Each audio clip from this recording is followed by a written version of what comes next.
singulièrement à Goma.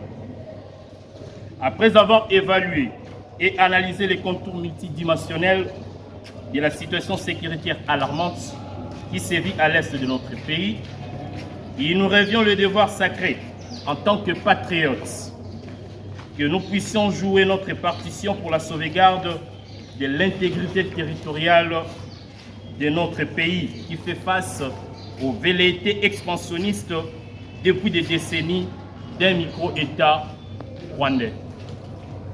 De ce qui précède, nous déclarons ce qui suit. 1. Nous réitérons notre soutien indéfectible aux forces loyalistes du FARDC et les Wazalendo engagés pour défendre la patrie dans les théâtres des opérations. 2. Nous témoignons notre soutien au président de la République et commandant suprême des forces armées de la République démocratique du Congo, qui ne cesse de déployer les moyens nécessaires pour le rétablissement total de la paix sur toute l'étendue de la République. 3. Nous dénonçons l'inaction de la communauté internationale face à l'agression rwandaise qui viole les principes de l'intangibilité des frontières et tant d'autres principes du droit international. D'où cette inaction sanctionne la complicité de cette communauté internationale. 4.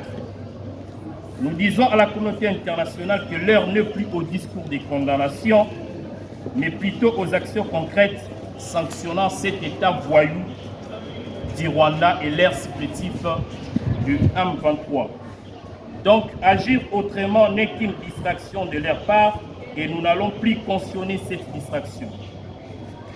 5. Nous rappelons à l'Union africaine que le M23 n'est pas un mouvement politique et militaire, mais plutôt un mouvement terroriste.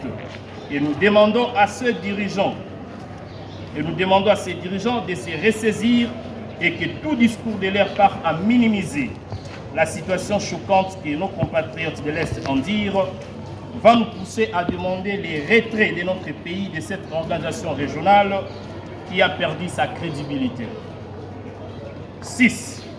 Nous dénonçons les attaques ciblées des civils à Goma et nous rappelons au dictateur rwandais qu'il s'est trompé des